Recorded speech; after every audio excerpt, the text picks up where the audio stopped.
បាទសួស្តីបងប្អូនសិស្សានុសិស្សទាំងអស់ដែលមានបំណងចុះឈ្មោះបាទរៀននៅសាកលវិទ្យាល័យវាលបរាយតាមរយៈប្រព័ន្ធអនឡាញ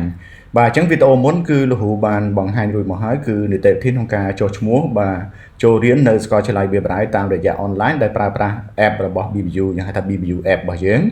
បាទថ្ងៃនេះគឺលោកគ្រូមកធ្វើការបង្ហាញអំពីរបៀបក្នុងការចុះឈ្មោះបាទតាមរយៈប្រព័ន្ធអនឡាញដែលប្រើប្រាស់ website បាទរបស់សាកលវិទ្យាល័យវិញបាទអញ្ចឹងជាដំបូងបងប្អូនសិស្សានុសិស្សដែលមានបំណងចុះឈ្មោះគឺបងអាចបើក browser មួយមកលោកឧទាហរណ៍ទៅលោកបើក Google Chrome មួយនឹងមកបាទបន្ទាប់មកយើងវាយនៅ address ខាងលើនេះបាទគឺយើងវាយពាក្យថា bbu បាទ .edu.kh ណាបាទបន្ទាប់មកគឺយើង enter មកបាទចឹងបន្ទាប់ពីយើង enter មកគឺបងប្អូននឹងបានឃើញបាទនៅ website បាទរបស់សាកលវិទ្យាល័យរបស់យើងហើយនៅលើនេះណាបាទអញ្ចឹងគឺបងប្អូនអាចធ្វើការចុះឈ្មោះបាទតាមរយៈ website របស់សាកលវិទ្យាល័យបានបាទនៅលើប្រព័ន្ធ online នេះដោយបងប្អូនគ្រាន់តែមើលនៅផ្នែកខាងលើដែលយើងមានពាក្យថា apply online បាទបងប្អូនចុចលើហ្នឹងក៏បានណាបាទគឺយើងអាចធ្វើការចុះឈ្មោះបានឬក៏បងប្អូនបាទឃើញណាប៊ូតុងមួយនៅលើ website របស់យើងដែលមានពាក្យថាបាទ enroll now នេះបាទអញ្ចឹងពាក្យនេះគឺបងប្អូនអាចធ្វើការចុចបាទទៅលើពាក្យ enroll now ហ្នឹងទៅបាទគឺបងប្អូនអាច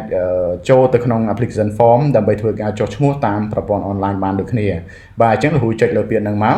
បន្ទាប់មកគឺបងប្អូនចាប់ផ្ដើមបំពេញបាទនាមត្រកូលនិងនាមខ្លួនរបស់បងប្អូនណាព្រោះឧទាហរណ៍ថានាមអានេះនាមត្រកូលនាមខ្លួននេះជាភាសាខ្មែរបាទអញ្ចឹងបងប្អូនបំពេញមកបាទលោកគ្រូឧទាហរណ៍ទៅលោកបំពេញឈ្មោះលោកគ្រូមកបាទបន្ទាប់មកនាមខ្លួនណាបាទអញ្ចឹងនាមខ្លួននេះគឺបងប្អូនបំពេញមកបាទឈ្មោះរបស់បងប្អូនបាទហើយបន្ទាប់មកគឺអក្សរឡាតាំងបាទភាសាអង់គ្លេសបាទនាមត្រកូលបាទបន្ទាប់មកនាមខ្លួនណាបាទហើយបន្ទាប់មកភេទបាទគឺបងប្អូនអាចធ្វើការជ្រើសរើសនៅភេទបាទណាឧទាហរណ៍លោកភេទប្រុសអញ្ចឹងលោកយកមកហើយថ្ងៃខែចំណាយបងប្អូនអាចជ្រើសរើសមកបាទលោកឧទាហរណ៍ឆ្នាំបាទយើងយក2007អីចឹងទៅបាទបន្តមកទៀតគឺលេខទូរស័ព្ទបាទអញ្ចឹងលេខទូរស័ព្ទនេះគឺគំរូលេខគឺយើងវាយមានលេខ0ពីមុខណាបាទអញ្ចឹងបងប្អូនវាយលេខទូរស័ព្ទទៅលោកឧទាហរណ៍ថាលោកវាយលេខរបស់លោកបាទបន្តមកគឺទីកន្លែងកំណើតអញ្ចឹងទីកន្លែងកំណើតនេះគឺបងប្អូនដាក់តែក្រុងបានហើយខេត្តក្រុងរបស់បងប្អូនបើសិនជាបងប្អូនកើតនៅខេត្តកណ្ដាលយើងដាក់ខេត្តកណ្ដាលទៅបើកើតនៅក្រុងភ្នំពេញយើងដាក់ក្រុងភ្នំពេញមកកន្លែងនេះណាបាទអញ្ចឹងលោកឧទាហរណ៍ថាលោកដាក់ខេត្តកណ្ដាលបាទកន្លែងនេះណាបាទបន្តមកទៀតគឺបងប្អូនអាចធ្វើការជ្រើសរើសបាទនៅការចុះឈ្មោះនេះថាតើបងប្អូនចុះឈ្មោះរៀនបរិញ្ញាបត្ររងឬក៏បរិញ្ញាបត្រឬក៏ថ្នាក់អនុបណ្ឌិតឬក៏បណ្ឌិត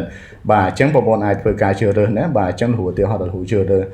បរិញ្ញាបត្ររងឬក៏បរិញ្ញាបត្រហ្នឹងមកបន្ទាប់មកមុខរបរបាទសប្តាហ៍ថ្ងៃនេះបងប្អូនធ្វើការហើយនៅអញ្ចឹងបើសិនជាបងប្អូនធ្វើការគឺបងប្អូនអាចជ្រើសរើសបាទទូនាទីបងប្អូនធ្វើការហ្នឹងបាទបងប្អូននៅ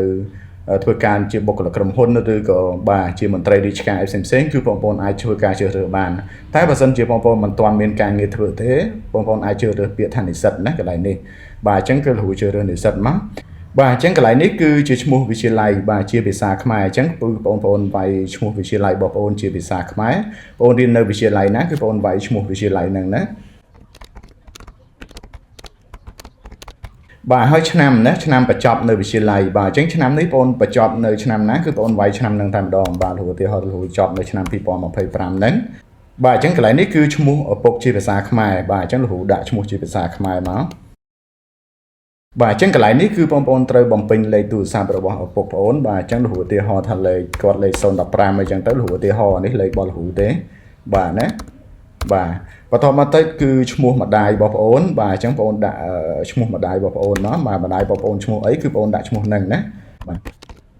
បន្តមកទៀតគឺកន្លែងនេះគឺលេខទូរស័ព្ទរបស់ម្ដាយរបស់ប្អូនបាទអញ្ចឹងបងប្អូនដាក់លេខទូរស័ព្ទម្ដាយមកលោកឧទាហរណ៍ថាលេខលោកដាក់លេខដដែលចុះបាទប៉ុន្តែបងប្អូនគឺបងប្អូនដាក់លេខម្ដាយរបស់ប្អូនណាបាទបន្តមកទៀតគឺបងប្អូនអាចធ្វើការបូកលេខឬក៏ដកលេខបាននៅក្នុងសំណួរខាងក្រោមនេះបាទពេលខ្លះវាចេញលេខបូកពេលខ្លះក៏វាចេញលេខដកណាបាទអញ្ចឹងគឺបងប្អូនអាចមើលទៅតាមលេខនៅខាងក្រោមនេះថាតើសំណួរដែលគេសួរជាលេខហ្នឹងថាតើគេឲ្យយើងបូកឬក៏ឲ្យយើងដកណាបាទអញ្ចឹងនៅក្នុងលក្ខខណ្ឌរបស់លោកគ្រូនេះគឺគេឲ្យដកបាទអញ្ចឹងគេដាក់85ដកនឹង4បាទអញ្ចឹងយើងនៅសល់ប្រមាណគឺនៅសល់បាទ81បាទអញ្ចឹងបងប្អូនបញ្ចូលលេខ81នៅកន្លែងនេះបាទអញ្ចឹងបញ្ចូលហើយបងប្អូនត្រូវចុចបន្ទាប់ប៉ុន្តែបងប្អូនត្រូវមើលព័ត៌មានរបស់បងប្អូនសិនថាតើព័ត៌មានដែលបងប្អូនបានបំពេញនេះបាទមានចំណុចខ្វះខាតនៅកន្លែងណាដែរឬទេបាទមុននឹងបងប្អូនចុចទៅលើប៊ូតុងបន្ទាប់នេះណា បាទអញ្ចឹងនៅពេលដែលយើងមើលឡើងវិញទៅឧទាហរណ៍ថាកន្លែងរូបថតយើងអត់តបានបញ្ចូលទេអញ្ចឹងកន្លែងនេះគឺបងប្អូនត្រូវបញ្ចូលរូបថតសិនណាចាំបងប្អូនចុចទៅលើពាក្យបន្ទាប់នេះបាទអញ្ចឹងរូបថតនេះគឺបងប្អូនចុចទៅលើពាក្យប៊ូតុង choose file នេះមកដើម្បីបងប្អូនទៅយក file រូបថតហើយលោកគ្រូសូមបញ្ជាក់ដែរសម្រាប់ file រូបថតណាបាទលោកគ្រូបញ្ជាក់នៅលើវីដេអូការ intro នៅក្នុង app ក៏លោកគ្រូបានបញ្ជាក់ដែរ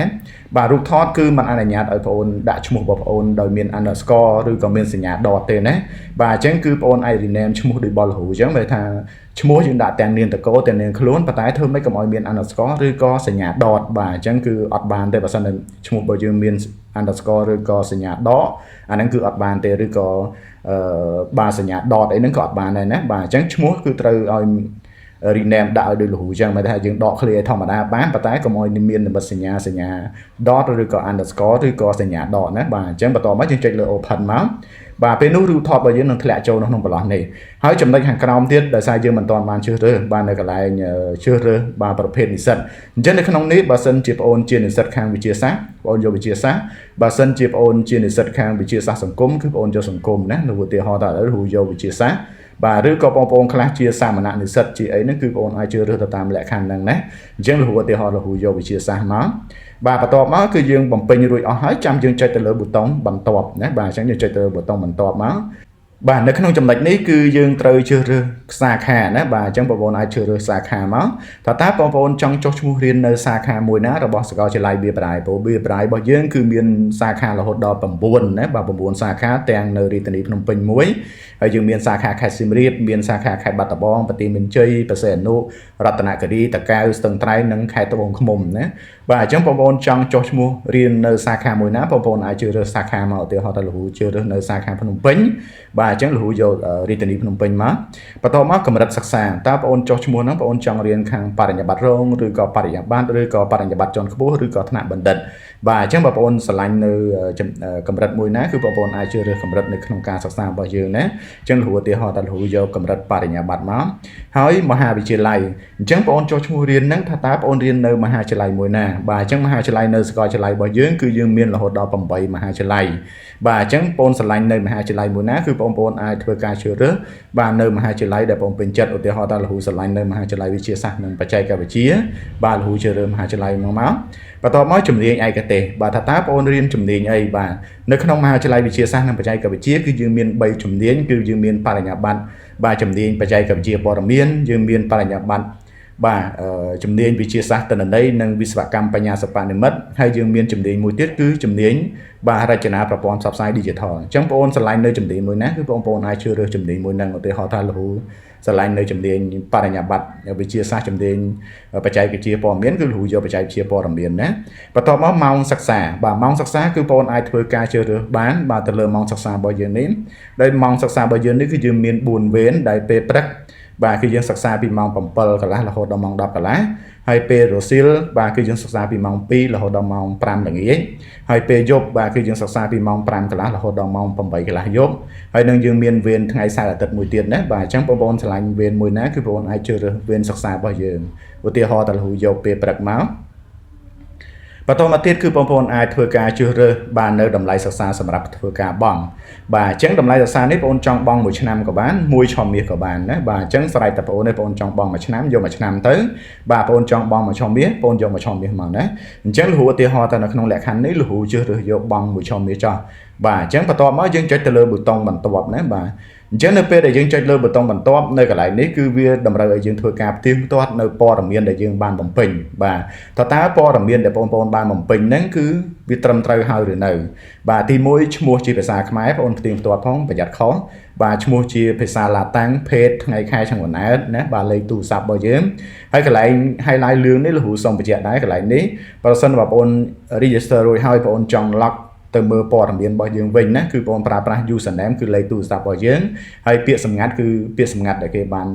register ឲ្យយើងនេះណាបាទអញ្ចឹងគឺយើងយកពាក្យសម្ងាត់ហ្នឹងទៅបញ្ចូលបាទអញ្ចឹងនេះគ្រាន់តែជាព័ត៌មានបង្ហាញនៅការចុះឈ្មោះបងប្អូនដែលបងបានចុះឈ្មោះហ្នឹងថាតើវាត្រឹមត្រូវដែរឬទេណាបងផ្ទៀងផ្ទាត់មើលអញ្ចឹងទៅបាទអញ្ចឹងប្រសិនបើព័ត៌មានហ្នឹងមិនត្រឹមត្រូវគឺបងអាចចុចទៅលើប៊ូតុងកែប្រែបានលោកឧទាហរណ៍ថាលោកមើលទៅពាក្យថាខេត្តកណ្ដាលនេះលោកបាត់អក្សរ L មួយបាទអញ្ចឹងព័ត៌មាននៅក្នុងការ register របស់លោកនេះខុសណាអញ្ចឹងលោកចុចទៅលើប៊ូតុងកែប្រែវិញបាទអញ្ចឹងលោកមកថែមកន្លែងខេត្តកណ្ដាលនេះលោកថែម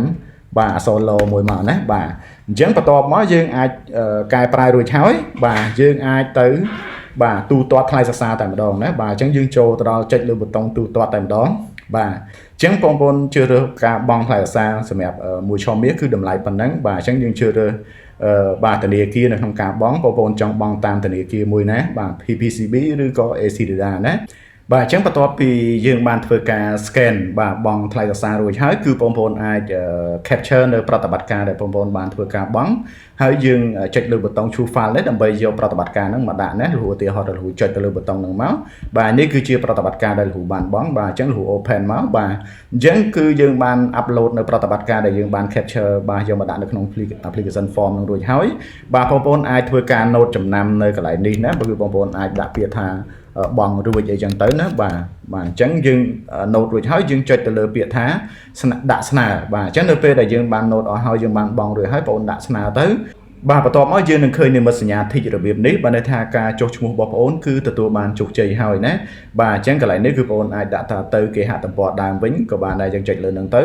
បាទគឺចប់ហើយណាបាទអញ្ចឹងនីតិវិធីក្នុងការចុះឈ្មោះបាទសិក្សានៅសាកលវិទ្យាល័យវាលបរាយតាមរយៈប្រព័ន្ធអនឡាញដោយប្រើប្រាស់ website បាទតាមរយៈ website របស់សាកលវិទ្យាល័យវាលបរាយគឺមានប៉ុណ្ណឹងបាទសូមអរគុណ